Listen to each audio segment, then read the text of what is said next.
예, 돌아온 이변입니다. 실검일이 이변님. 네. 예, 한 주간 예. 어찌 지내셨어요? 한 주간 실검일이의 흥분에 도가니에 빠져가지고 둥둥둥 떠서 지냈습니다. 궁금해하시는 분도 있으실 텐데, 요건 잠시 후에 여쭐게요. 지난주 방송 나름 다운로드 수가 괜찮았다고 하는데, 저는 진짜 불이 나게 왔어요. 이러다가 그럼 안 잘 오시니까 안 계시니까. 안 계시니까 잘 된다고? 아니, 그러니까 관심들이 갑자기 이재동 변호사 어디 간다 그래갖고 아마 여러분들이 그러시지 동정표 않을까. 아닐까. 예. 동정표 아닐까. 이재동 변호사님에 대한 관심이 쏠린 거지 다른 의미는 아니라고. 아니, 저도 들어봤는데 근데 두 분이서 만담하듯 또 이제 평론을 할 때는 또 막 진짜 막 아니 근데 속도감이 지난주에는 진짜 박주민 감동했어요. 변호사님의 자기 희생이 정말 빛나는 자리였어요. 굳이 그렇게 벽에다가 본인 머리를 찌워박으실 필요가 있나 싶을 만큼 굉장히 훌륭하게 세련되게 방송 잘하셨는데 네. 가끔씩 머리를 받으시죠. 네. 근데 우리의 박변은 어디 가셨나? 글쎄요, 어디 가셨나요? 아침에 보니까 제가 지금 저희가 사실은 오늘 저희 변호사들 일정이 안 맞아가지고 지금 금요일 아침에 방송을 녹음을 하고 있습니다. 새벽에. 예, 청취자분들의 양해를 좀 부탁드리고요. 그래서 제가 아침에 녹음을 하러 지금 나오다가 택시 안에서 그 아침 뉴스를 보는데 아니 녹음실 부스에 계셔야 될 박 변호사님이 그 TV 안에 계시더라고요. 그런가요? 예. 살짝 그리고 서울 땅을 못 밟고 계신 것 같긴 한데 여러분들 이미 뉴스에서 보신 분들도 있으실 것 같아요. 바로 어제 그 진도 VTS 관련해서 증거보전 신청이 받아들여져서 어제 증거보전이 이루어졌죠. 네. 그게 아마 꽤 오랜 시간 진행이 됐나 봐요. 또 오늘은 제주 VTS 증거보전 예정인데 지금 아직도 아마 진도에 계신가 봅니다. 그래서 저희가 목소리로만이라도 여러분께 들려드리고 어제 상황 한번 여쭤보기 위해서 연결을 했습니다. 네. 박주민 변호사님 나와 계시죠? 예, 반갑습니다. 예, 아유, 고생이 많으세요. 아닙니다. 나름 재미있는 그런 것 같습니다. 예.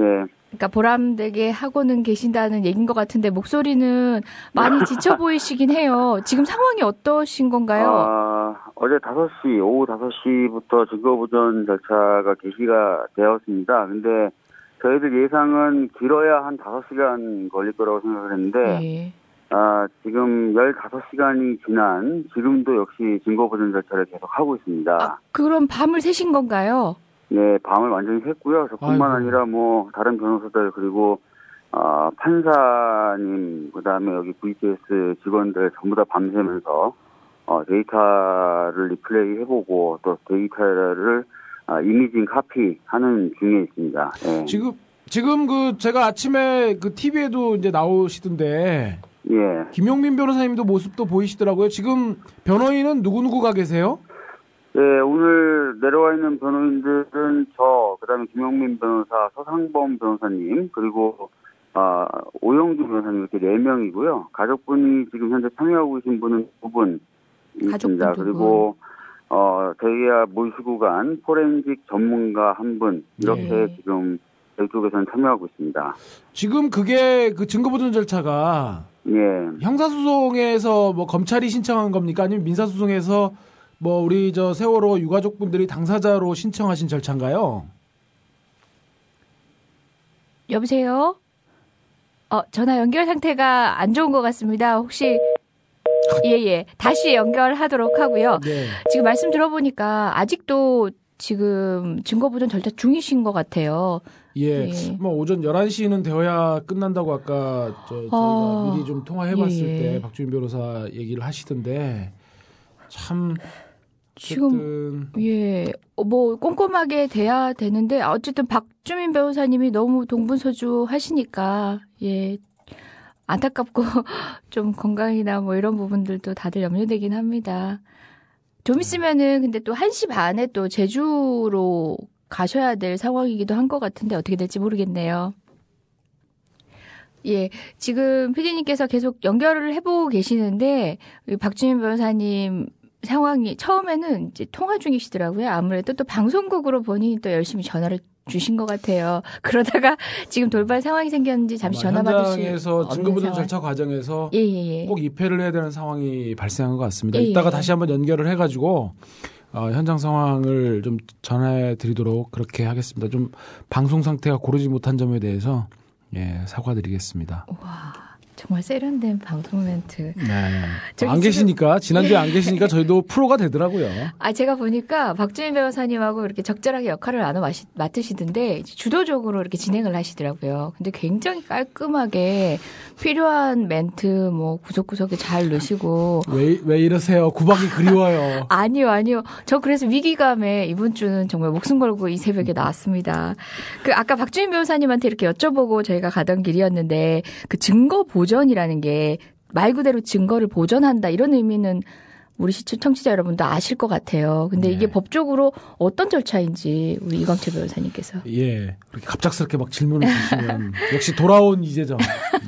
그러니까 증거 보전이라고 하는 것은 이제 원래 형사 절차 같은 경우에는 정식으로 이제 검사가 기소를 하고 재판이 열려서 재판장이 그 피고인과 함께 증거를 채택하고 조사하는 절차를 밟게 되잖아요. 민사소송도 마찬가지로 당사자가 소송을 제기한 다음에 증거를 신청하고 또 채택해가지고 그 증거를 이제 조사하는 그렇게 절차를 재판이 시작돼야 하는 그렇죠. 절차인데. 그런데 이제 경우에 따라서는 예를 들어서 당장 이제 내일 돌아가실지도 모르겠다 해서 임종이 임박하시거나 그런 분들의 증언.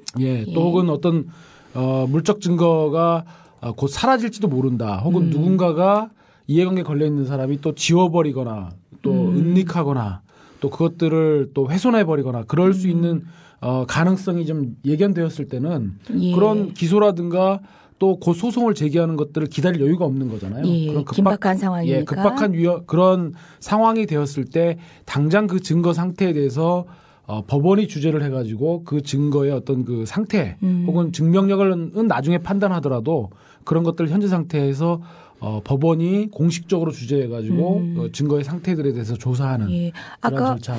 박주민 변호사님 얘기를 들어보니까 판사님도 현장에 계신다 했으니까 바로 법원 주도하에 그러니까 증거를 청취를 하는 거죠. 오늘 오후에는 또 박주민 변호사님이 이제 제주 VTS에 가서 또 아마 이제 교신 기록 같아요. 그래서 그때 당시에 세월호가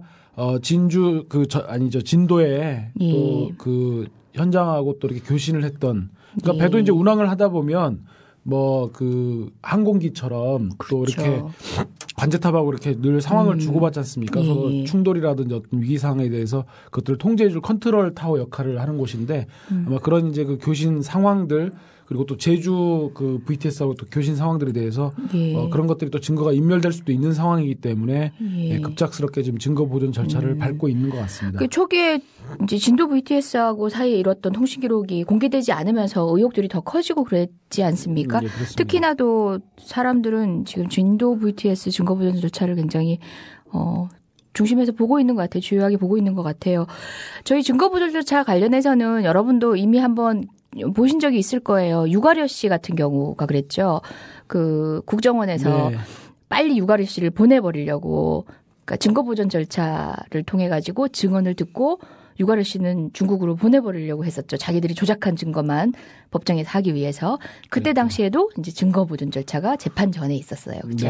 그 증거보존 절차가 근데 아이러니하게도 사실은 유가려 씨 이 증거 조작 이게 정말 그것들이 알려지게 된 거대한 단초가 되었던 거죠. 사실은 유호성 씨가 국정원의 조사를 받으면서 동생하고 대지를 하게 해달라. 유가리하고 대지를 하게 해달라는데 국정원이 그걸 거부했거든요. 대지를 안 해줬거든요. 그런데 그리고 또 증거보존 절차에서도 또 그 검찰이 지금 이시원 검사 지금 어디가 계시는지 참 궁금한데 그 이시원 검사 법정에 나와서도 어떤 그 증인의 신변의 안전, 뭐 또 심리적인 상태 이런 것들 이런 뭐 말도 안 되는 궤변을 갖고 그 독방에 가둬놓고 증거 그 중계 장치가 되어 있는 TV로 해갖고 그렇게 해서 또 유가려 씨하고 유우성 씨 그 대면을 차단하게 했었는데 그 증거보존 절차가 진행되는 과정에서 유우성 씨가 눈물로써 동생 얼굴 한 번만 보게 해달라고 호소를 했고 또 그 과정에서 또 그 과정에 그 아마 그것들이 국회에 아마 신경미 의원이 나중에 그 음성들을 또 나중에 국회에서 또 공개하고 그러셨던 것 같은데 그러면서 유가려 씨가 뭐 자기는 오빠를 위해서 그렇게 허위 진술을 했는데 뭔가 잘못되었구나라는 거를 깨닫게 된 최초의 계기가 되었던 거죠. 맞습니다. 바로 그때 이용되었던 게 증거보전 절차. 여러분들이 이제 법의 전문가가 되시겠어요. 워낙 저쪽에서 이제 법이라는 수단을 이용해가지고 국민들을 옥죄다 보니까 저희가 방어하기 위해서 하는 행동들에 대해서 지식들을 공유하다 보니까 여러분들이 반법조인이 돼가고 계십니다. 특히 형사 절차 뭐 이런 부분에 있어서는.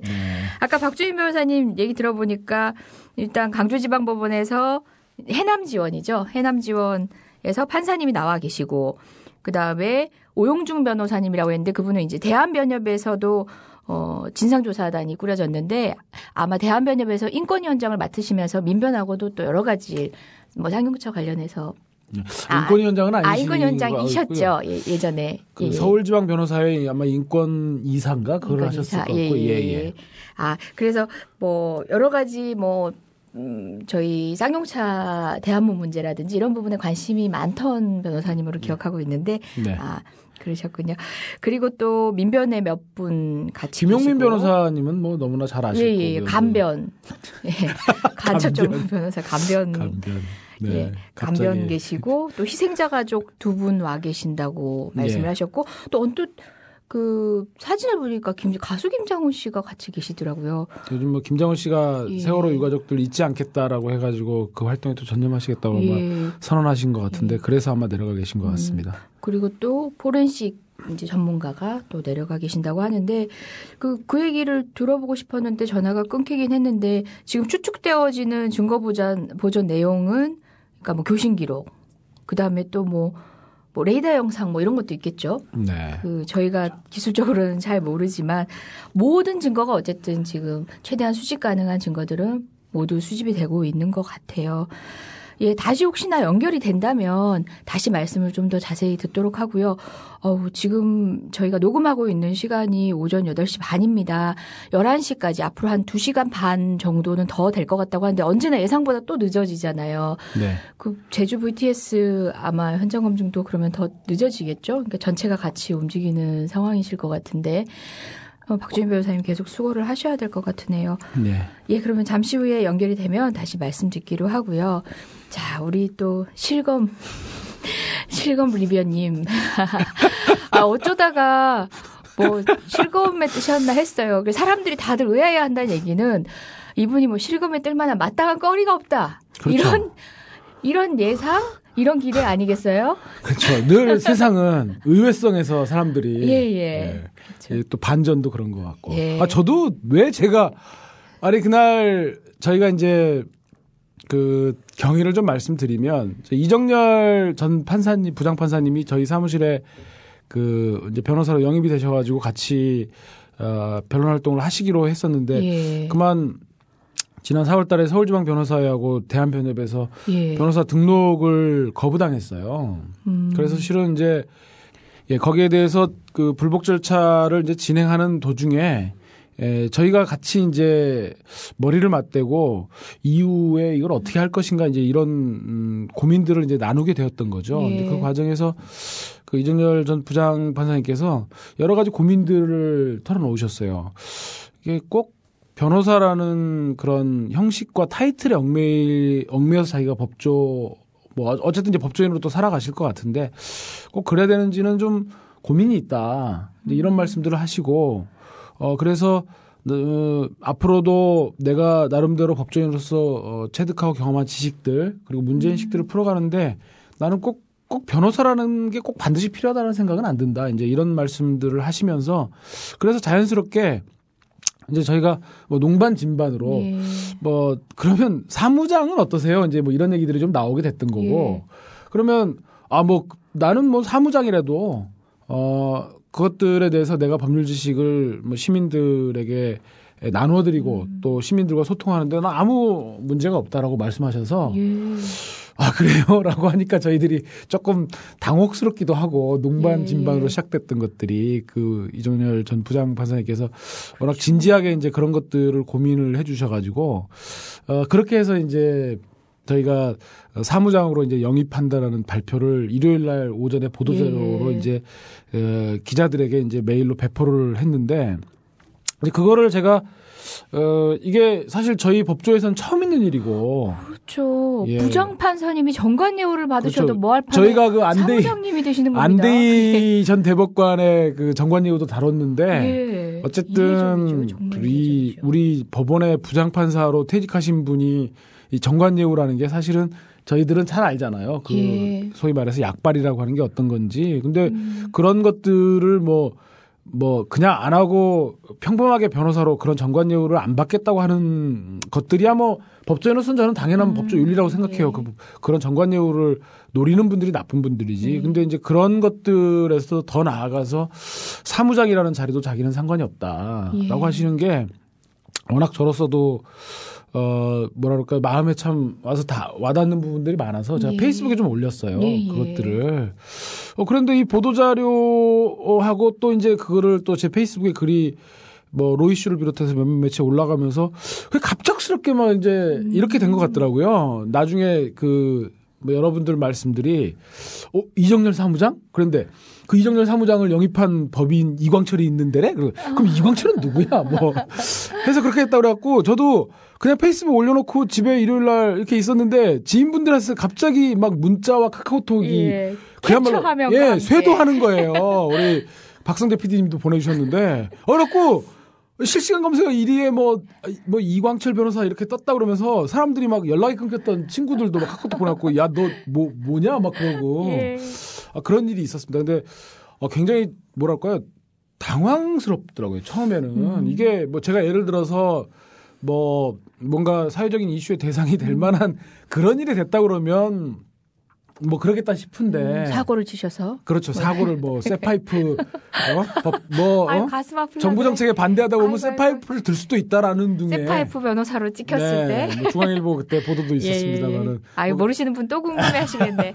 아이고 이렇게 우리끼리 하는 농담을 쓱 넣으신다. 네. 그래서 근데 그날은 전혀 그럴 만한 사안이 아니었는데 막 왜 그런 거 있잖아요. 막 이렇게 신상 털기로 막 하고. 예. 그래서 굉장히 막 당혹스럽고 이게 뭐 갑자기 이렇게 연관관계, 인과관계가 설명이 안 되니까 좀 굉장히 좀 당혹스럽기도 하고 나중에 또 지나고 나니까 좀 얼떨떨하기도 하고 좀 그랬었습니다. 아니 이정열 판사님 하면은 저희가 뭐 양심적 병역 거부자에 대해서 무죄 판결을 선고했던 그런 뭐 판결부터 시작해서 어쨌든 인권적 감수성을 가지고 판결을 하신 분으로 유명하시지 않습니까? 또 근데 더 사람들한테 최근에 회자되신 거는 뭐 가까새끼 짬뽕을 비롯해서 그런 이제 개인적인 SNS 활동과 관련된 이제 논쟁을 또 불러오시기도 하셨고, 예, 그런 일 가운데서 어쨌든 간에 그분의 인권적 감수성 그런 법적인 지식들은 저희한테 그리고 우리 시민들에게 굉장히 유용할 지식들이었거든요. 근데 손발을 묶어놔버린 거죠. 대한변협.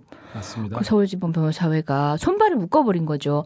그분으로서는 본인이 사회에 기여하고 싶다라는 그 욕구, 그 갈망이 더 크셨던 것 같아요. 그리고 거기에 정말 거기에 걸맞는 파트너였죠. 우리 이광철 변호사님은 넙죽 또 그런 제안을 또 기발하게 하시고 그걸 저도 사실 처음에 농담처럼 하시는 말 들었거든요. 예.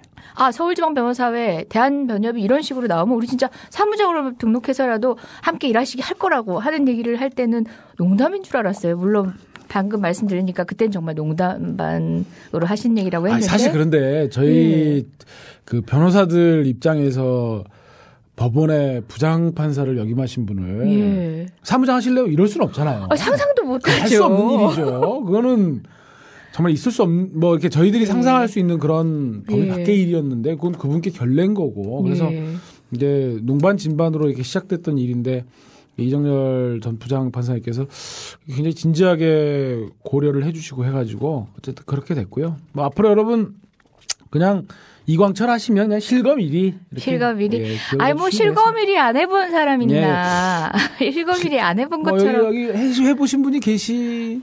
제가 해봤잖아요. 언제죠?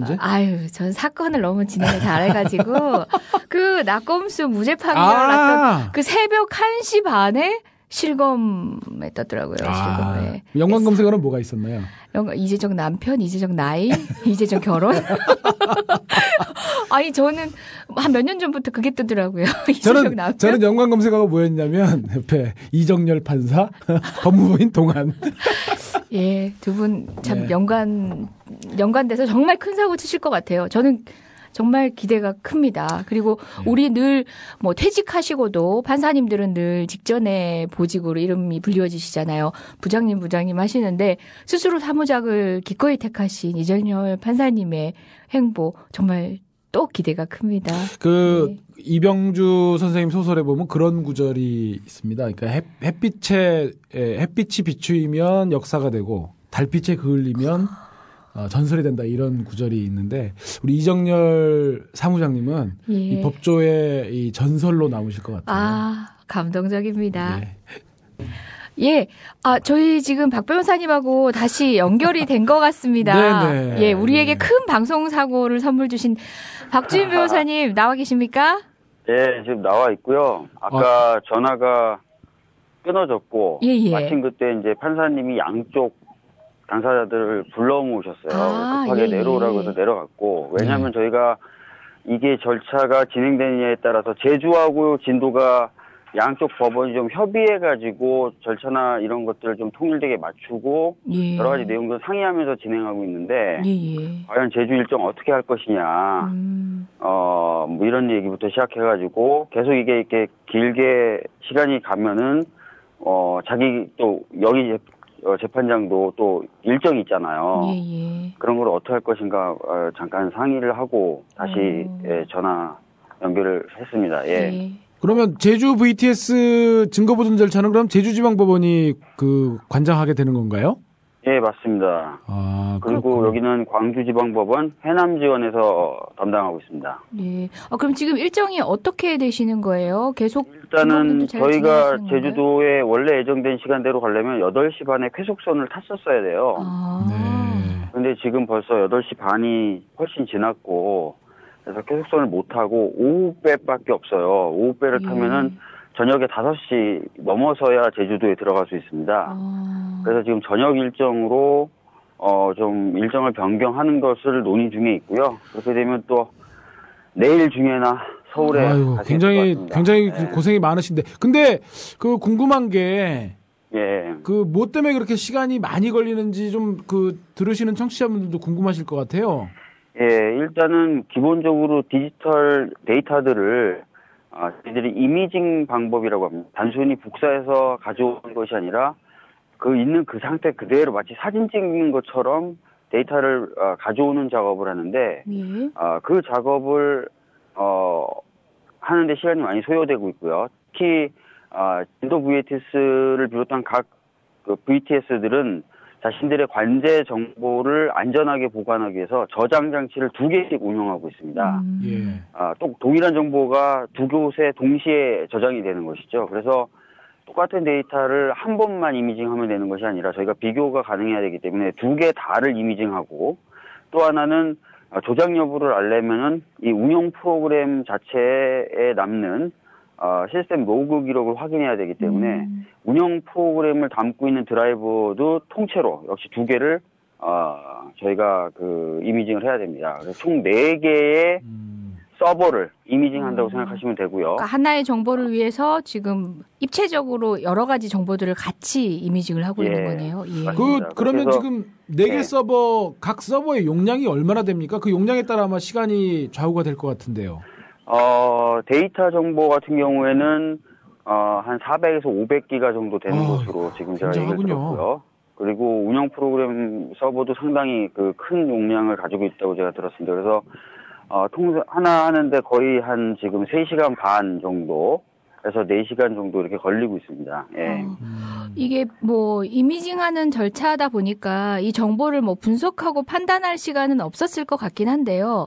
그래도 혹여 증거보존 절차에서 저희가 예상하지 못했던 어떤 정보나 뭐 이런 것들 뭐 혹시 말씀 주실 수 있는 내용들이 있을까요? 지금은 말씀하신 대로 주 절차가 이미징을 해서 데이터를 저희들이 법원으로 갖다 놓는 것이 주 절차고요. 네. 그걸 하면서 동시에 한편에서는 그날 그 시간대의 데이터들을 리플레이 형식으로 판사와 같이 검증을 했습니다. 검증을 하긴 했는데 이 화면에 뜨는 것만 가지고는 여러 가지 말씀을 드릴 수 있는 그런 지금 상황은 아니고요. 예. 저희들이 확실한 것은 데이터에 대한 전면적인 분석들 이런 것들을 좀 해야 말씀드릴 수 있습니다. 그리고 그렇지만 저희들이 봤을 때 뭐 몇 가지 좀 황당하다 또 이상하다 이런 것들은 있었는데 일단 저희 변호인단하고 가족들은 정확한 분석이 끝나기 전까지는 대외적으로 어떤 그런 내용에 대해서 좀 알리진 않는 것으로 그렇게 좀 정했습니다. 양해를 부탁드리겠습니다. 예, 그게 지금 형사 절차에 부수하는 증거 보전이에요? 민사 절차에 부수하는 증거 보전이에요? 저희는 민사 절차에 부수하는 증거 보전 절차를 신청한 겁니다. 그러면 유족 측에서 신청을 한 거네요. 예. 예, 유족이 신청을 한 겁니다. 예. 그러면 지금 아까 양쪽 당사자라고 그러셨는데 예. 한쪽은 이제 어쨌든 유가족분들하고 유족 측을 대리한 지금 소송 대리인 입장에서 박 변호사님이나 김용민 변호사님 계신 것 같고. 예. 그럼 지금 반대편 당사자는 어디입니까? 국가입니까? 아니면 해경 쪽에서 간부가 나와서 지금 상대방 측 역할을 하고 있습니다. 왜냐하면 저희가 해경하고 대한민국을 상대로 해서 손해배상을 제출하겠다 이렇게 했거든요. 지금 오늘 아침에 뉴스를 보니까 예. 지금 유가족분들 중에 성명은 익명으로 표시가 됐던데 모 로펌을 대리인으로 해갖고 손해배상 청구 소송을 제기했다고 그렇게 나오더라고요. 예. 그런 것과는 연관은 없는 건가요? 예, 그렇습니다. 그분은 아마 저희가 지금 확인해 본 바로는 개인적으로 소송을 제기하신 걸로 알고 있고요. 저희들이 지금 수행하는 작업은 가족 대책위 차원에서 기획되고 진행되는 것입니다. 그래서 그러면 앞으로 이제 이 증거보전 절차 끝나서 그걸 입수하면 지금 현재 가족 대책위 이름 혹은 가족 대책에 들어와 계시는 유가족분들 연명으로 대리해가지고 곧 손해배상 청구 소송을 대대적으로 진행하실 그럴 계획이신가요? 1차적으로는 저희들이 손해배상 청구 소송이나 이런 것보다는 현재 진상규명을 위한 자료로 사용할 생각이지만 당연히 소송도 생각하고 있는 겁니다. 그렇기 때문에 소송도 지금 여러 가지 방면으로 고민하고 있고요. 국가를 상대로 만약에 이제 특별법 같은 것이 통과가 돼가지고 국가가 1차적인 배상 책임을 져서 국가하고 어떤 배상액이나 이런 것에 대해서 협상을 할 때에도 아마 사용될 수 있는 자료로 생각하고 있습니다. 예. 그리고 현재 진행되고 있는 선장과 선원들에 대한 형사사건에서도 피해자 측이 증거로 제출하는 그런 것들로도 생각하고 있어요. 관련 자료로 예, 말씀하세요. 그러면 갑자기 그 말씀 드리니까 궁금해지는 게 그럼 검찰은 지금 진도 VTS나 제주 VTS에서 그런 이렇게 압수수색이라든지 그런 것들을 전혀 하지 않았나요? 그러게요. 유족이 나서기 전까지. 지금 검찰도 6월 7일 날 저희가 이제 증거보전 신청을 내자 곧바로 이제 압수수색을 해간 것으로 알려지고 있는데요. 압수수색 방법 자체가 저희가 여기 와서 확인한 바로는 저희하고 다른 방식으로 이루어진 것으로 알려지고 있어요. 다른 방식이라고 하면 어떤 걸 얘기하는 거죠? 저희들은 이미징을 떠왔습니다. 데이터 조작 가능성도 염두에 둔 방법이죠. 근데 검찰은 그냥 파일을 복사해 갔다 그럽니다. 단순하게. 아니 대한민국의 최고의 포렌식 기술을 지금 대검찰청 포렌식센터가 보유하고 있는데 아니 왜 그렇게 좀 허술하게 증거 수사를 했는지 갑작스럽게 의문이 좀 듭니다. 일단은 좀 더 근데 확인은 해봐야 돼요. 여기 있는 해경분들의 말에 의할 때 전원에 따르면 파일을 복사했다. 그래서 시간이 얼마 안 걸렸다. 검찰이 해갈 때는 이렇게 말을 했어요 저희한테. 그래서 저희들이 이건 이미징을 안 하고 파일을 복사해 간 것이구나. 그러면 조작 여부에 대해서는 염두를 두고 있지 않거나 수사할 생각이 없구나. 저희들이 그렇게 생각을 추측이 가능한 거죠. 그래서 정확한 거는 이제 대검 쪽에다가 확인은 해봐야 될 것 같습니다. 저희가 더 묻고 싶은 얘기도 많긴 하지만 아까 말씀 주신 것처럼 또 현장에서 진행되고 있는 상황들이 또 종합될 필요도 있고 그때 차후에 분석하고 종합해서 또 의견을 밝히실 부분이 따로 있을 것 같아서 맞습니다. 이 정도 들은 것만 해도 너무 감사하고 또 계속 무리해서 또 오늘 밤부터 또 증거보전 절차가 시작되면 또 밤을 새실 텐데 계속 수고하셔야 돼서 안타까우면서도 또 감사하고 그렇습니다. 네, 아무튼 박 변호사님 고생해 주세요. 알겠습니다. 서울에서 또 방송 잘하십시오. 네. 참 저희 이거 좀 황당한 얘기지 않습니까? 마지막에 검찰 얘기 우리 예리한 이광철 변호사님이 안 놓치셨어요. 안 놓치셨어요. 오늘은 이렇게 갑자기 이게 칭찬 모드입니다. 저는 평가합니다. 그간에 평가가 없었다는 게 아니라 평가할 만한 게 없었겠죠. 예. 실검 1위로 등장하고 나서 좀 급작스럽게 태도가 바뀌시는데요. 맞아요. 저 건의에 의존하는 편입니다. 평가도. 근데 정말 저희 잘못하면은 딱 놓치고 갔을 것 같은데 이광철 변호사님이 적절하게 질문을 해주셨고 이제 박주민 변호사님이 말씀 주신 거에 따르면 해경이 따르면은 검찰은 금방 해서 갔다. 아니 근데 사실은 지금 우리 국내에서 포렌식에 관한 제가 아는 한은 대검에 설치된 포렌센터가 가장 인적 물적으로 우수한 지금 그 시스템과 인적 역량을 갖추고 있는 걸로 알고 있거든요. 그래서 지금까지 포렌식에 관해서 대검에 갖고 있는 그런 여러 가지 것들이 많이 활용되고 그랬는데 이번처럼 중요한 세월호 사건에서 왜 그런 허술하게 단순히 데이터만 복사해 가는 수준으로 했는지. 왜냐하면 지금 물론 우리가 해경을 다 폄하할 수는 없죠. 현장에서 그래도 유가족분들이 가장 기대는 국가 조직이 또 해경이고 또 열심히 구조활동에 노력해 주신 점은 또 저희들이 당연히 평가해야 되지만 또 하나는 어쨌든 그런 구조활동들이 국민들의 기대 수준에 훨씬 못 미친 점에 대해서는 이번 사태 가장 큰 주범이기도 하거든요. 결국 수사의 대상일 수도 있다는 얘기인데 그 해경이 관할하고 있는 VTS 그 자료가 조작되고 삭제되고 은폐될 가능성들을 검찰이 전혀 염두에 두지 않았다고 하는 건 만약에 그게 사실이라면 언론에서나 뭐 국민들의 여론으로는 여러 번 제기를 하고 있다라면은 최소한 의혹을 털고 가기 위해서라도 기본적인 수사 원칙상으로는 당연히 했어야 되는 거 아닌가요? 좀 이따가 NLL 대화록 수사 관련 또 그 셀프 감금에 대해서 또 수사 발표하면서 검찰 얘기를 할 텐데 저는 검찰도 해체를 해야 되지 않나 하는 생각을 갖고 있습니다. 정말.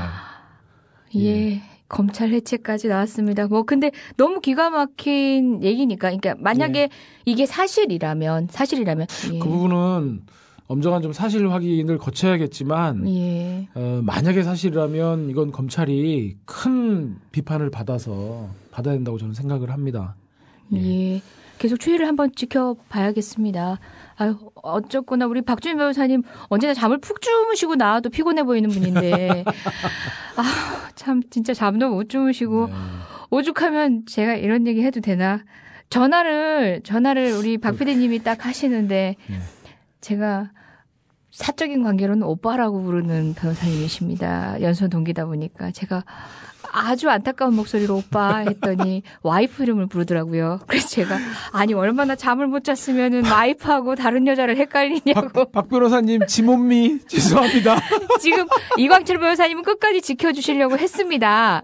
그러나 저는 이게 결코 박 변호사님 가정 파탄에 이르는 얘기는 아니라고 생각해서 청취자 여러분의 알 권리를 위해서. 두 분이 그만큼 돈독하신 거죠. 그럼요. 그리고 오빠라고 부르는 여자가 와이프밖에 없다라는 얘기 아니겠습니까? 다만 이러면 안 되는데 부인 핸드폰 번호가 저장돼 있지 않다는. 그래요. 저도 순간 제 번호 저장 안 돼 있냐고 따질래다가 저장이 안 돼 있는 거죠. 따질래다가 그렇다면은 그 와이프분 얼마나 서운하실까 생각해서 그걸 안 따졌습니다. 박 변호사님 지몸미. 그러게요. 이광철 변호사님 이 말까지는 방송에서 하지 말자고 하셨는데 제가 또 좀 그러네요. 저도 즉흥적이라. 돌아온 이재정 역시 제 역할을 하고 갑니다. 저희 BTS 상황 증거보전 상황 전해 들었고요. 또 이광철 변호사님의 실검 이야기, 정말 전설이 되실 우리 이정열 부장판사님, 변호사님, 사무장님 말씀 잠시 나눴었습니다. 이정열 사무장님은 한번 저희가 적절한 기회에 스튜디오에 한번 모셔가지고 그 인생 스토리도 한번 듣고 정말요. 그러시죠. 같이 얘기하면 정말 유쾌하면서도 희망적인 얘기 할 수 있을 것 같아요. 저들은 손발을 묶어놨지만 그분이 펼치고 싶은 이 법조 인생의 마지막 피날레 그림도 듣고 싶어요. 사실은 저는 그런 생각을 많이 합니다. 정말 판사님들만이라도 정말 정치적으로 중립되고 이러면 그리고 자유와 인권의 확고한 지지자가 된다면 우리 한국 사회가 훨씬 더 건강하고 상식적인 사회가 될 거라고 생각하거든요. 근데 사실은 보면 판사들이 더 지랄이잖아요. 그리고 퇴직하고 나서도 판사 출신들이 더 쥐랄들을 하시고 무슨 정관예우다. 근데 그런 점에서 보면 이정열 부장판사님이 갖고 계시는 그런 생각들이 정말 그 진중하고 우리 법조에 시사하는 바가 굉장히 크다고 생각이 들거든요. 한번 또 그런 자리 한번 마련해 보시죠. 예. 제가 삼고철에서 모시고 나오겠습니다. 삼고철의 전문 변호사. 아, 이 사무장님께 삼고철이라는 변호사. 예. 멋진 사무장의 멋진 변호사입니다. 법무법인 동안입니다. 실시간 검색어 1위에 빛나는. 법무법인 동안. 예. 그렇다고 뭐 변호사들이 동안은 아닙니다. 그 얘기 할래다가 할까 말까 하고 있었는데 또 셀프 디스를 하시네요. 예. 아니 그러니까 이렇게 해줘야 이재정 변호사님의 디스를 막을 수 있습니다. 맞아요. 매를 자기가 이렇게 셀프로 그렇죠. 하고 나면 셀프. 자, 이 얘기 해야겠네요. 셀프로 먼저 하고 나면 저쪽에서 뭐라고 말 못해요. 그래서 셀프 감금 해버리면 있잖아요. 셀프 감금 얘기 좀 해볼까요? 같은 날 발표가 났어요. 그죠? 셀프 감금 사건하고 대화록 유출 사건이 같은 날 지난 이제 6월 검찰에서 9일 날 수사 발표가 있었죠. 정말 제가 그 수사 발표를 보면서 정말 분노했습니다. 진짜 저도 개띠인데 제가 70년 개띠인데 정말 저 개 좋아하거든요. 먹진 않지만 개 좋아하고. 근데 그 작자들은 정말 개다. 권력의 개다. 진짜 니네들은 개다. 이런 생각을 정말 할 수밖에 없었던 게요. 그날 제가 우리 민변 집행부에서 논평 초안을 좀 작성해달라고 그래서 제 논평 초안의 제목이 물론 그렇게 나가진 않았습니다만 이제 민변 집행부에서 감수를 해가지고 적절하게 또 수정하셨는데 초안은 개였습니까? 초안은 개는 아니었고요. 검찰도 해경처럼 해체해야 한다라는 게 초안의 제목이었습니다. 제가 왜 그렇게 보는 거냐면 자 좋습니다. 지금 검찰이 NLL 대화록을 폐기했다고 해서 기소를 하고 있는 게, 그, 2007년도 남북정상회담 대화록을 녹음해온 녹취록을 1차 작성한 초안이었거든요. 근데 그 초안을 당시 노무현 대통령께서 보시고 그렇게 메모를 남깁니다. 정확하지 않은 것이 있다. 이런 표현들은 좀 내 기억과 다르다. 이렇게 말씀을 하나 하시고 또 하나는 이 대화록은 역사적인 의미가 굉장히 큰 것이므로 관련 수석 그리고 실장 그리고 장관들이 꼼꼼히 검토하고 필요하면 주석을 달아서라도 정확하게 완성도 있게 만들어라. 그렇게 해서 대화록을 다시 꼼꼼하게 비교를 합니다. 그래서 그 결과 김정일 국방위원장이 했던 말이 이재정 당시 우리 이재정 변호사님 계시는데 지금 경기도 교육감 되셨죠. 당시 통일부 장관이 했던 말로 화자가 둔갑돼 있거나 또 대통령께서 말씀하신 내용들이 일부 표현이 잘못됐거나 하는 부분들이 다시 수정이 되었어요. 물론 그 과정에서 저를 또 나로 바꾸거나 이런 높임말을 좀 낮춤말로 바꾸는 것도 있었지만 어쨌든 그래서 전체적으로 완성도 있는 대화록들이 만들어졌고 그래서 그 중간 처음에 10월 달에 만들어졌던 그것들이 삭제가 된 거였거든요. 근데 검찰은 지금 그게 사초팩이다 해서 기소를 하고 있는 겁니다. 그래서 저희는 그거는 최종본이 있기 때문에 이거 자체가 기록물로 남겨야 될 그런 기록물은 아니다. 그리고 엄연히 물론 최종본이 미이관된 부분에 대해서는 그것은 참여정부의 불찰이긴 하지만 그 최종본과 똑같은 것이 국정원에 가 있기 때문에 사초가 폐기된 것도 아니고 더군다나 그 녹음 원음도 지금 국정원에서 보관을 하고 있거든요. 그렇기 때문에 이건 사초 폐기도 아니고 더군다나 기록물로 보존해야 될 대통령 기록물도 아니다라고 했는데도 기소를 했어요. 좋습니다. 그게 검찰의 판단이라면 그 부분 법원을 판단을 받아볼 수 있어요. 그 사건의 변호인이신 거죠? 예, 그렇습니다. 그러면 그 대화록을 그렇게 검찰이 그렇게 애지중지하는 사초를 그 중간본마저도 폐기한 것이 범죄라면 그 최종본을 가져다가 줄줄이 대선에 임박해서 읽어내려가고 또 그걸 컨틴전시 플랜이라고 그래서 전국의 어떤 급반전을 모색할 수 있는 카드로 활용하고 또 그것들을 가지고 대통령 선거에 이용했던 그 죄는 몇 배 더 큰 거 아닙니까? 사실 김무성이 2012년 12월 14일 날 부산에서 유세를 했던 바로 그 시점이 이른바 골든크로스라고 해가지고요. 그동안 지지율에서 계속 뒤져 있었던 문재인 후보가 박근혜 후보하고 지지율이 바뀌던 시점 예. 바로 그 시점이었어요. 그만큼 당시 새누리당 선보는 위기감을 느꼈던 거고요. 그래서 그때 실제로 그날 김무성의 그 대화 녹취록을 그대로 인용을 해보면 예. 자 여러분 지금 초미의 관심사가 되고 있는 국정원 노무현 김정일 대화록을 제가 입수했습니다. 지금부터 그것을 제가 읽어보겠습니다라고 하면서 실제로 저항감이라고 하는 용어는 원본에만 나오고요. 예. 그때 대선 당시에 국정원이 검찰에 제출했던 발췌본에는 나오지 않는 내용들이에요. 그리고 작년 6월 24일인가 국정원 대화록 문제가 전국 현안이 되었을 때 김무성이 새누리당 최고 중진회의에서 그런 얘기를 합니다. 남경필이 지금 경기도지사가 남경필이 예. 아니 아무리 선거전이라고는 하지만 이게 국익의 대상이 되고 죄송합니다. 이게 그 민족의 미래가 걸려 있는 그런 대화를 가져다가 선거에 활용한 건 잘못됐다라고 하니까 김무성이 뭐라 그러냐면 그럼 철없는 소리 하지 마라. 비공개로 전환시켜놓고 남경필을 막 혼내요. 내가 그걸 입수해가지고 내가 정말 그 어떤 상황을 각오하고 한 건데 네가 철없는 소리를 하냐.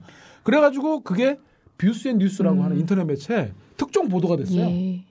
나중에 7월 달에 새누리당 연찬회에서 김무성이 그때 그 특종 보도했던 뷰스앤뉴스 기자를 만나가지고 저 실제로 정확한 워딩은 기억 안 납니다만 죽는다 이런 식의 으름장을 놨던 것도 있었거든요. 형님 나오시네요. 예. 그리고 그때 고 최고 중진회의 내용이 그 밖으로 그 공개가 되었던 것으로 의심되었던 김재원이라고 하는 새누리당 국회의원이 그것 때문에 형님 저는 아닙니다라는 문자를 보냈고 그 국회 본회의장 찾아가서 머리를 조아리던 그 모습도 지켰잖아요. 그렇죠. 이런 정황들을 보면 김무성이 실제로 대화록 국정원에 보관되어 있는 대화록 원본을 입수해서 그것들을 읽어내려간 정황들이 너무나 분명한 거예요.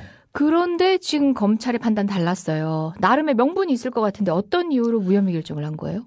첫째로 당시에 김무성이 입수했던 것은 찌라시였다라고 이제 얘기를 한 게 나왔잖아요. 본인의 변명이었죠. 예. 그런데 검찰이 수사한 결과 그것은 증권가 찌라시가 아니라 신문 보도문이라든가 이런 것들을 종합했던 그런 당내 보고서를 김무성이 찌라시라고 표현한 것이다라고 친절하게 설명을 해줍니다. 예. 그리고 그러한 찌라시 내용은 대화록 원본을 본 것이 아니기 때문에 그러한 내용들은 그리고 더군다나 당시 김무성은 공무원이 아니었기 때문에 그러한 찌라시 내용을 종합한 보고서를 보고 얘기한 것은 범죄가 아니다라고 하는 것이 검찰의 논리였고요.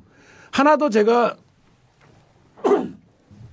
죄송합니다. 이렇게 오늘 또 아침에 기침이 많이 나오네요. 또 새벽같이 또 일어나 나오시느라 기침을 하시느라. 또 하나 정말 제가 열받고 개라고 부를 수밖에 없었던 게 그 사건을 가져다가 김하영의 셀프 감금에다가 붙여가지고 발표를 한 거죠. 근데 사실은 이 김하영 셀프 감금 사건도요, 그 말도 안 됩니다. 그거 자체만 떼놓고 보더라도. 왜 그러냐면 감금이라고 하는 게 장소적으로 이전할 수 없도록 그 자유를 제한하는 게 우리가 감금이라고 그러잖아요. 어느 한 장소에 묶어놓는 걸 감금이라고 하는데 김하영은 자기 스스로가 얼마든지 나갈 수 있었어요. 뭐 당시 경찰도 통로 열어줄 테니까 나오라고 했고 그런데도 본인이 안 나온 거예요. 왜 안 나왔냐? 그 시간에 자기 노트북에 184개의 증거를 지우고 있었어요. 그렇죠. 증거인멸 범죄 행위 중이었던 거죠. 그 184개를 인멸하는 동안 딱 하나 그 메모장 파일로 받았던 것들을 임시 파일로 컴퓨터 어딘가에 저장돼 있던 거를 걔가 인지를 못했는데 찾지를 못해갖고 못 지운 게 나중에 포렌식에서 밝혀져가지고 사실은 국정원 대선 개입에 거대한 단초를 발견하게 된 것이었는데 그래서 안 나온 것들을 가지고 당시에 그 문 앞에 있었던 민주당 의원들을 이번에 기소한 거는 정말 말도 안 되는데 그것도 말도 안 되는데 그것을 가져다가 붙이면서 같은 날 붙이면서 제가 뒷얘기를 들어보니까 그랬다고 그러더라고요. 자, 국정원 대선 대화록 그 NLL 대화록을 낭독했던 최고 책임자 김무성. 그다음에 국정원 직원 셀프 감금 사태 민주당 최고 책임자 정세균. 그다음에 이쪽 대화록 유출에 또 그다음 중간 실무 총책임자 권영세 상황실장이었잖아요. 그때 아마 총괄 뭐였는데 뭐 상황실장 비슷한 거 했었어요. 권영세가. 그리고 이쪽에 상황실장 홍영표.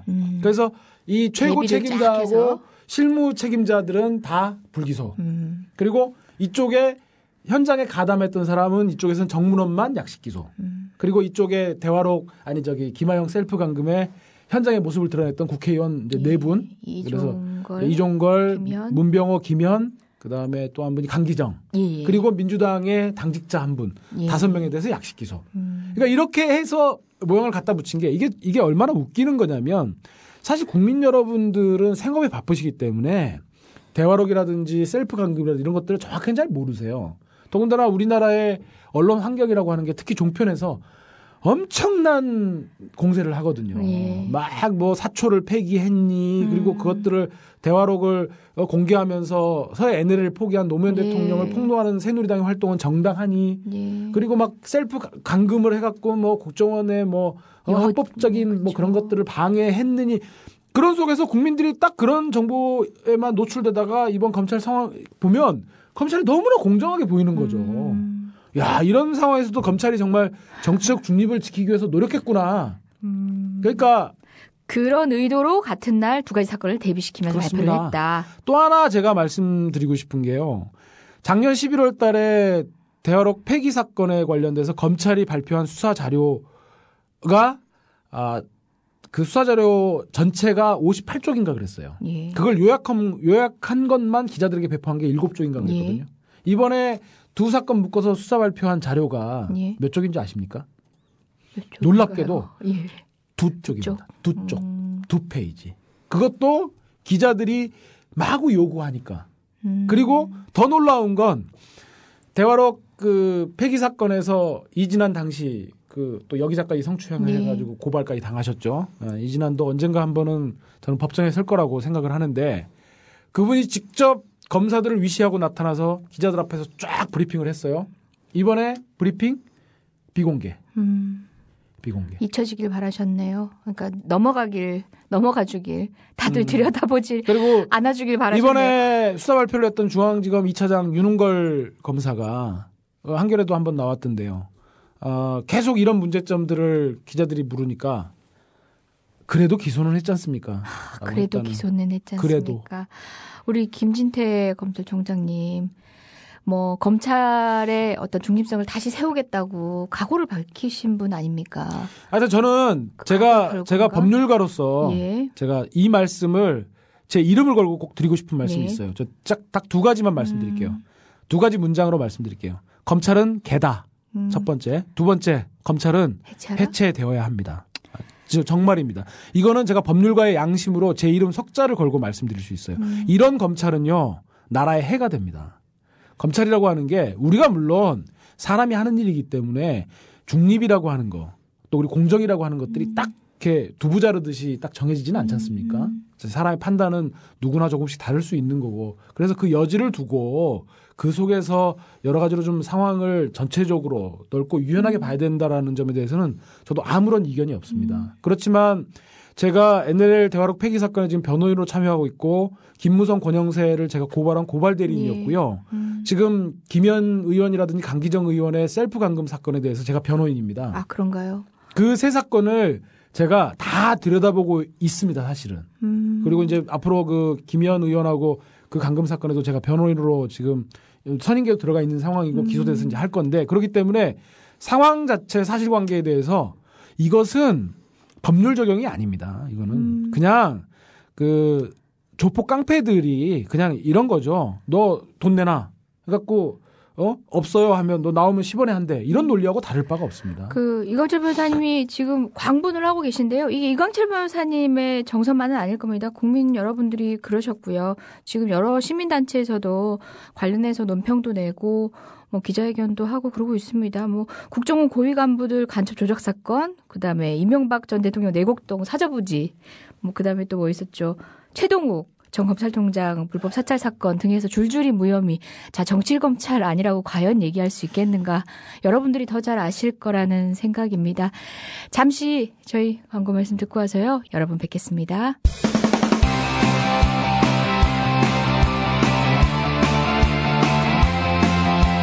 지금 여러분께서는 이재정, 이광철, 박주민 변호사가 진행하는 이런 변이 있나를 듣고 계십니다. 이 방송은 매주 금요일 낮 4시부터 5시 반까지 국민 라디오를 통해 가장 먼저 청취하실 수 있고 팟캐스트 포털 팟빵에서 다시 들으실 수 있습니다.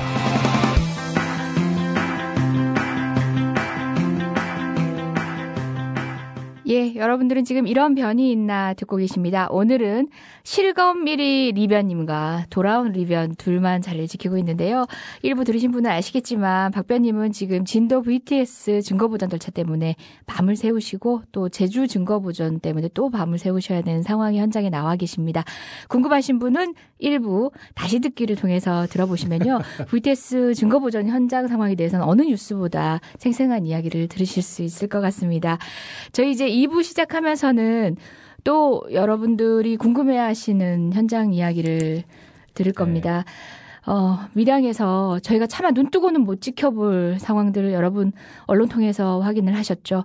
그 현장에 저희 민변의 변호사님 몇 분 나가 계셨습니다. 그중에 녹색법률센터 부소장님이시죠. 배용근 변호사님 저희가 전화로 연결해서 당시 상황 말씀 좀 들어보도록 하겠습니다. 네. 배 변호사님 나와 계시죠? 예, 안녕하세요. 배영건입니다. 예, 안녕하세요. 아유, 아침 일찍 이렇게 그 전화로 나와 주셔가지고 고맙습니다. 아닙니다. 괜찮습니다. 아, 우리 배영근 변호사님은 또 환경 문제, 특히 또 4대강 문제 등 해서 여러 가지 또 환경 문제에 대한 활동도 많이 하시고 그런 이야기 하시러 저희가 모실 법한데 또 즉각적인 현장 상황에 대처하시라고 밀양에 가 계셔가지고 이 문제로 먼저 모셨습니다. 네. 아, 네네. 그때 밀양에는 언제 가셨어요? 저는 그저께 아침에 서울에서 6시에 출발을 해서 10시쯤 도착했고 다른 변호사님들 11분 정도는 그 전날 저녁부터 밤에 출발을 해서 새벽에 밀양에 도착을 해서 현장으로 올라가시게 됐습니다. 아, 그게 수요일이었죠? 6월 11일. 네네, 그렇습니다.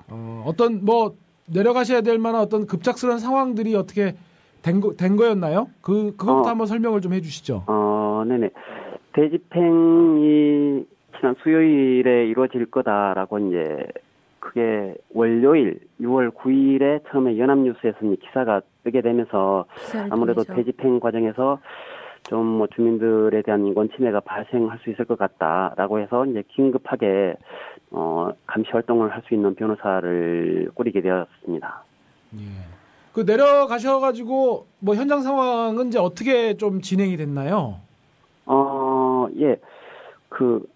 일단은 잘 아시겠지만 농성장은 4군데가 있었는데요. 그 중에 이제 3군데 정도는 아예 변호사가 그 전날 밤에 저녁에 올라가는 것 자체를 마을 입구에서부터 경찰이 통제를 했습니다.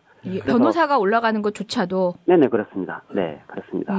그래서 변호사들 중에서는 그렇게 이제 정상적인 길로 이제 차를 타고 올라갈 수 있는 길 자체를 막으니까 길도 없는 완전 산길로 해서 새벽 2시부터 4시까지 2시간이나 걸어서 겨우 현장에 도착하기도 했습니다.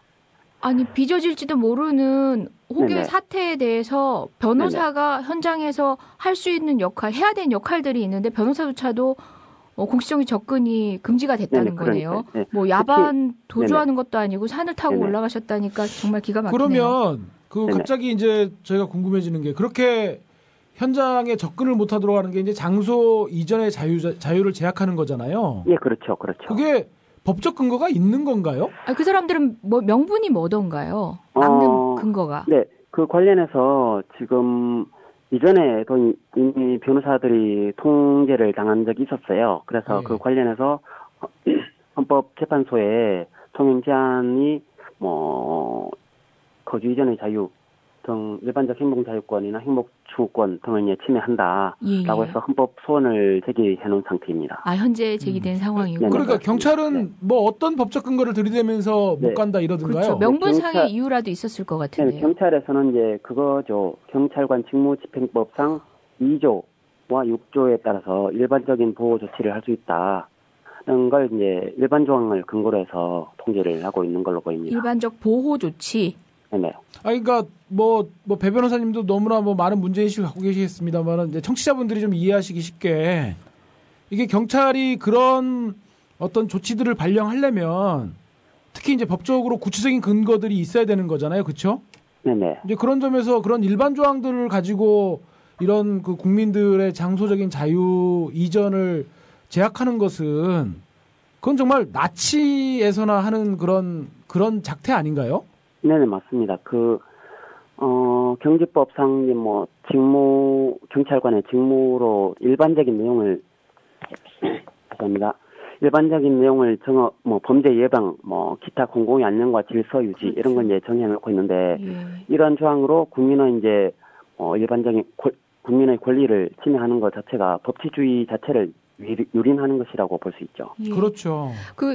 뭐 모르시는 분들은 헷갈리실 것 같아요. 네네. 지금 저희가 현장에서 본 사진들은 경찰이 네네. 굉장히 적극적인 행위를 합니다. 철거 네네, 행위를 맞습니다. 거의 같이 하다시피 하는데 네네, 맞습니다. 지금 엄연하게 예고를 했던 거는 행정대집행위라고 해서 경찰이 관여할 행위가 아니잖아요. 네네, 그렇죠. 경찰은 현장 안전을 위해서 양쪽 당사자한테 불상사가 생기는 것만 미연에 예방하고자 하는 역할을 하기 위해서 가 있는 거잖아요. 네, 맞습니다. 네. 근데 실제 저희가 사진으로 봤던 건 경찰이 적극적인 역할을 하고 있어요. 실제 현장에서 어땠었나요, 경찰의 역할? 네, 경찰들이 처음에 이제 먼저 투입을 해서, 변호사, 일단은 이제 뭐 철거하기 전에 현장에, 죄송합니다. 현장에 있던 변호사들을 제일 먼저 고착시켰어요. 변호사를 고착시켰다? 주민과 네네, 격리를 시켰다는 얘기죠? 네, 그렇습니다. 이건 팀의 감시 활동 자체를 이제 막 놔놓고 경찰들이 직접 움막을 이제 철거를 하는 경우가 많았죠. 그리고 마지막에 뒷정리만 뭐 한전 직원이나 밀양시청 공무원이 하기도 했습니다. 뒷정리만 밀양시청 공무원과 네네. 한전 직원이 네, 하고 경찰이 그냥 행정집행을 위해서 발벗고 나선 거네요. 네네, 그렇습니다. 심지어 만일의 불상사를 위해서 대비를 하고 있는 인권침해 활동을 하기 위해서 가 있는 변호사들과 주민을 격리시키고 위험한 상황을 초래했다고까지 볼 수 있겠는데요. 네. 밀양에 대해서 이제 저희 청취자분들이 이제 모르시는 분들도 계실 수 있으니까 네. 간단하게 당시에서 지금 밀양에서 왜 이런 일이 벌어졌고 또 주민분들은 무엇 때문에 그런 것들에 대해서 저항을 하셨는지 네. 조금 그거를 좀 설명을 조금 해주시죠.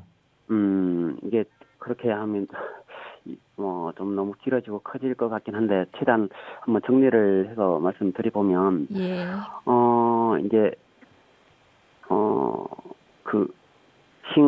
고리 원전 쪽에서 신고리 원전 3, 4호기를 이제 거기서 이제 만들어지는 전력을 북경남 변전소 쪽으로 송전하기 위한 송전탑 건설 공사가 진행되고 있는 거죠. 근데 이제 과연 지금 공사를 하고 있는 송전탑 공사가 필요한 것이냐 라는 것부터 이제 문제 제기를 해야 될 것 같은데 일단 신고리 원전 3, 4호기 자체는 지금 뭐 다들 잘 아시겠지만 제어 케이블이라는 핵심 부품이 위조된 것이 이제 판명이 돼서 그것 때문에 고리 원전의 공사 완료 시기가 훨씬 늦춰진 상황입니다. 준공이 일단 지금 연기된 상황인 거죠. 네네, 그렇죠. 그래서 시급하게 지금 송전탑 공사를 할 이유가 없는 거죠. 그렇죠. 네, 그런 문제가 있고 또 다른 한편으로는 고리 1호기 이게 노후 원전인데요. 이게 지금 노후 원전이 계속 이제 고장이 나고 또 언제 후쿠시마 같은 사고가 발생할지 모르고 그런 상황이기 때문에 당장이라도 이제 폐쇄를 해야 될 상황이고 그렇죠. 하는 것이 마땅합니다. 그래서 이 원전에서 이 고리 원전 1호기 이것만 폐쇄를 하면 기존에 고리 1호기를 통해서 송전을 하던 송전 선로를 이용해서 신고리 원전 3, 4호기로 이제 생기는 전력을 얼마든지 수송할 수 있는 것입니다. 그렇기 때문에 그런 대안도 있고 그다음에 또 주민들의 피해를 최소화하기 위해서는 지중화하거나 경로를 최소한 민가에서 멀리 떨어지도록 돌리는 방법도 있는데 그런 대안을 여러 차례 제시했음에도 불구하고 그런 걸 이제 전혀 무시하고 원래 처음에 계획대로만 공사를 하고 있어서 주민들이 이렇게 이제 격렬하게 항의를 하고 있는 상황인 거죠. 네 군데 나눠서 농성장이 있었고 네네. 거기는 네네. 정말 우리 할머니들 심지어 네, 운막 안에 할머니가 알몸으로 계셨는데도 네네, 경찰들이 그냥 찍고 들어가고 그 인권 침해 정도가 상당했다라고 봅니다. 다치신 분들도 많았었던 것 같은데 지금 현재 어떠신가요? 네, 다치신 분들이 현장별로 서너 명, 네다섯 명씩 해서 아마 20명 이상이 아마 된다고. 병원으로 후송됐던 것 같습니다. 그리고 뭐 그 과정에 이제 뭐 골절이 당하는 분도 여러 있었고, 예. 그랬습니다. 그리고 현행범으로 체포된 사람도 한 3명 정도가 있었는데요. 그 과정에서 예. 네네네. 그게 이제 다 예, 3명 중에 2분은 뭐 주민분인데 그냥 이제 끌려 나오니까 거기에 대해서 그냥 단순하게 소극적으로 저항하는 차원이었는데 그걸 이제 공무집행 방해라고 해서 현행범으로 체포를 했었죠. 현장에서 바로 체포가 되신 거고요. 네네. 그리고 이제 그 과정에서 할머니 한 분이 이제 체포 당하신 할머니 한 분은 뭐 몸을 다치셔서 뭐 병원으로 후송되고 있는 상황이었는데 예. 그 과정에서도 경찰이 무조건 경찰로 당장 가서 조사를 받아야 된다. 빨리 가자. 이렇게까지 얘기를 했다고 합니다. 지금 그 밀양에서 이런 송전탑 설치에 대해서 특히 주민분들이 네. 특히 그 송전탑 설치에 대해서 반대하시는 가장 핵심적인 이유는 뭔가요? 그리고 그 과정에서 뭐 국가라든지 한전에 대해서 어떤 상황을 그렇게 요구했다가 그쪽이 어떤 모습을 보였길래 그렇게 굉장히 막 그 극력 저지하고 그러는 게 국민들 입장에서 볼 때는 저분들이 저렇게까지 하는 이유가 뭘까 그렇게 의구심을 가질 수도 있을 것 같은데 네네. 또 그러니까 국가가 정말 그 말도 안 되는 그런 비상식적인 모습을 보였기 때문에 그런 걸로 저는 보여지거든요. 또 그동안 또 저희들이 알기로 또 그런 것 같고 그게 네네. 어떤 건지 좀 그 부분을 좀 말씀을 좀 해주시죠. 아까도 이제 뭐 말씀은 드렸는데 어쨌거나 이 송전선로에 대한 대안을 주민들을 이제 도와주는 뭐 여러 단체나 전문가들이 여러 차례 제시를 했습니다. 그런데 그런 의견을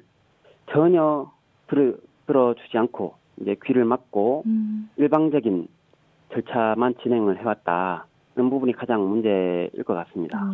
그게 아마 그 고압 송전로를 그 지중이나 이렇게 설치하지 않고 지상으로 이렇게 노출을 시키게 되면 네. 그 마을 주민들의 건강에 직접적인 굉장히 위험한 영향을 미친다고 하던데 그런 부분들은 어떤가요? 예, 그 주민들이 이제 만약에 향후에 송전이 될 때 뭐 전자파로 인한 건강 문제를 가장 이제 걱정하고 있죠. 네. 이게 이제 뭐 지금 이제 국제 전리 방사선 위원회 이름은 정확하지는 않습니다. 네. 그런데 국제적인 기구에서도 이 전자파의 위험성에 대해서 일단 경고를 하면서 뭐 이게 전자파의 건강 침해에 대한 명확한 증거 입증되진 않았다. 하지만 사전 예방 차원에서 최대한 전자파에 노출되지 않도록 건설을 해야 된다라고 이제 권고를 하고 있습니다. 그런데도 지금 밀양에서는 그런 권고를 전혀 무시하고 일방적으로 길을 닫고 대안을 무시하고 공사를 진행하고 있는 것, 그게 이제 문제라고 할 수 있죠.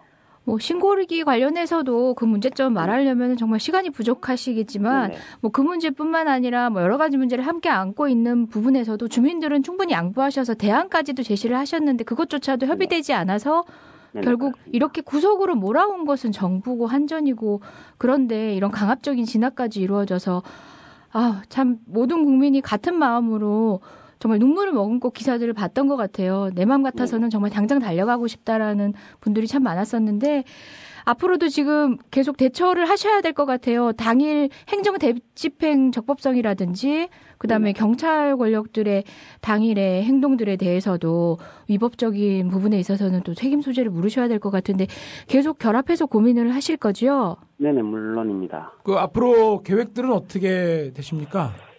예, 아직 뭐 법률 지원단 차원에서 좀 논의를 하려고 뭐 준비를 하고 있는 상황이긴 한데 일단 이거는 이제 뭐 제 개인적인 의견으로는 뭐 과정에서 발생한 직권 남용 행위에 대해서 경찰들에 대해서 형사 고발 조치를 하고 뭐 주민들이 입은 뭐 신체적인 피해에 대해서 손해배상 청구도 해야 될 것 같고 그다음에 이번에 대집행 과정에서 좀 뭐 정체가 불분명한 사람들이 많이 있었어요. 그래서 대집행 밀양시에서 대집행을 누구에게 요청을 했는지 제3자인 누구에게 요청을 했는지도 좀 뭐 정보 공개 청구를 해서 확인을 하고 그렇게 이제 앞으로도 법률적인 대응을 대집행 자체에 대해서도 이제 법률 대응을 준비하려고 생각하고 있습니다. 예, 그 경과 이야기도 저희가 다시 여쭙고 듣도록 하겠습니다. 예, 계속 고생해 주십시오. 배 변호사님 한번 저희 스튜디오 한번 나오셔가지고 녹색 법률 세타 좀 소개도 해주시고 또 그동안 제가 또 배 변호사님하고 또 그 강원도 골프장 건설 반대 또 지금 주민분들 소송도 같이 형사소송도 같이 하고 있는데 환경 문제에 대해서 한번 전체적으로 좀 저희들에게 좀 뭐 설명도 좀 해주시고 그런 기회 한번 주시죠. 네네. 기회를 주시면 한번 나가보도록 하겠습니다. 예, 저희가 청해 보시겠습니다. 오늘 고맙습니다. 고맙습니다. 네, 고맙습니다.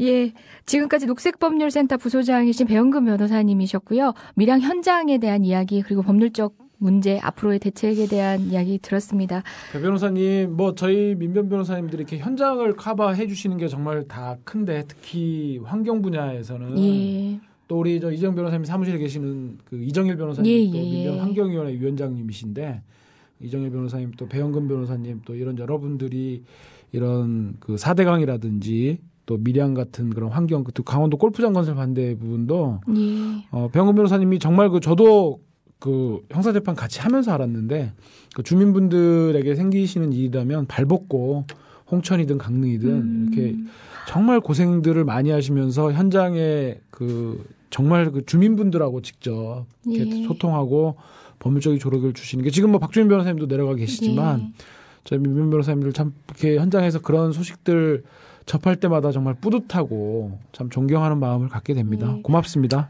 예, 저희 마무리할 시간 다 돼가지만 얘기 안 하고 넘어갈 수 없는 게 저희 프레시안이었나요? 사진을 봤어요. 여경들이 그 현장에서 기념 촬영하고 있습니다. 참 야만스러운 나라입니다. 야만스러운 나라예요.